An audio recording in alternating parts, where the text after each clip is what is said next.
सीते राम कथा हृदयम। अनेकों वर्षों के बाद पुत्रों की प्राप्ति हुई है मुझे, और आप ही मेरे गुरु हैं और आदरणीय भी हैं। महात्मा जी, बालक राम पर अपनी करुणा दृष्टि बनाए रखिए। देव दानव किन्नर किंग पुरुषी रावण के समक्ष युद्ध करने में असमर्थ हैं। साधारण सामान्य मनुष्य का उसके समक्ष युद्ध करके जीत हासिल करना क्या संभव है?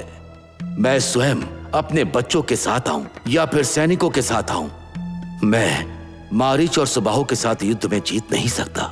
इस वचन भंग के लिए आप जीवन भर पश्चाताप करोगे महाराज। निश्चित रूप से क्या थे महर्षि जी, यदि आप इतना विवश कर रहे हैं तो मैं अपने प्राणों को त्यागने के लिए भी तैयार हूँ, किंतु राम को युद्ध का अनुभव नहीं, इसीलिए मैं उसे भेजने को तैयार नहीं। उस मारीच और सुबाहु का सामना करने मैं स्वयं आऊंगा, किंतु बस करो आपके निरर्थक संभाषण को महाराज। चाहे कोई भी कार्य हो, हमारे कहने पर उसे पूरा करने का वचन देने के उपरांत और अब उसी प्रतिज्ञा का त्याग करने का सोचने वाला आपका यह व्यवहार रघुवंश के लिए उचित नहीं है, और वचन भंग करने के पश्चात आपकी प्रतिष्ठा कलंकित हो जाएगी। साथ असफल होने का लांछन भी लगेगा। सत्यवानों के कुल में एक विश्वासघात होने का लांछन भी लग जाएगा इस कुल को। महाराज, इस वचन भंग के लिए आप जीवन भर पछताओगे। हरिश्चंद्र और भागीरथ जैसे वंश में जन्म लेने वाले आप उनके सूर्य के समान तेज को ग्रहण लगा रहे हो।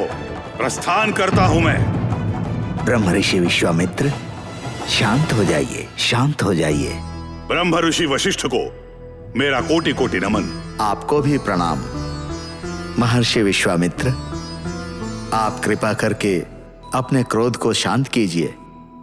यदि आप क्रोधित होंगे तो इस पूरे लोक के लिए अनर्थ हो जाएगा। यदि आप प्रसन्नता पूर्वक यहां से जाएंगे तो इस वंश के लिए और इस राज्य के लिए शुभ संकेत होगा। महाराज दशरथ ने पुत्र के प्रेम के कारण अज्ञानतावश इस प्रकार आपसे बात की। आप इन्हें क्षमा कर दीजिए। कृपा करके महाराज दशरथ की बातों को आप अपने मन में मत रखिए और इस कुल पर अपनी कृपा बनाए रखिए। मैं महाराज दशरथ से बात करूंगा। उसके पश्चात आप राम लक्ष्मण को अपने साथ ले जाइएगा। जैसे आप कहे। आप तो महाज्ञानी हो, आपकी बातों को मैं अस्वीकार नहीं कर सकता। हम कुछ दिन और प्रतीक्षा करने के लिए तैयार हैं। आज्ञा दीजिए।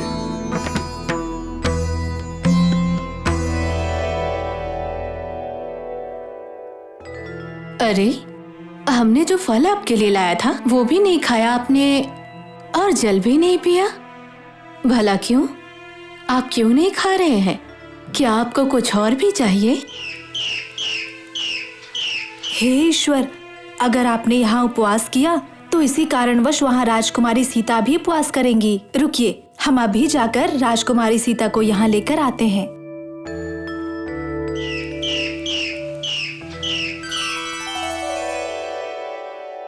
राजकुमारी, वो पंछियों का जोड़ा न फल खा रहे हैं और न ही जल पी रहे हैं। हम कुछ भी नहीं खाएंगे, हम उपवास करेंगे ऐसा कहकर हट कर रहे दोनों। सच में? चलो चलकर देखते हैं।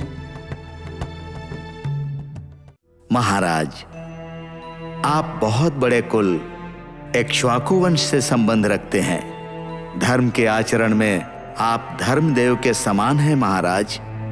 आप धैर्यवान हैं। उसके पश्चात सत्य संकल्पना में आपकी बहुत ख्याति है। आपके पास अष्ट सिद्धि है, किंतु अभी आप प्रतिज्ञा वचन भंग करके अधर्म का कार्य करने जा रहे हैं। किसी भी परिस्थिति में ऐसा विचार मन में मत लाइए। तीनों लोकों में रघुकुल के आत्मज दशरथ धर्मात्मा है, ऐसी ख्याति है। आप जिस प्रकार सत्य का पालन करते हैं, धर्म का भी पालन कीजिए। अपना वचन तोड़कर आप अधर्म के भागी मत बनिए।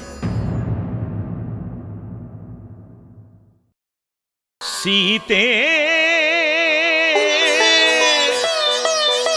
राम कथा हृदयं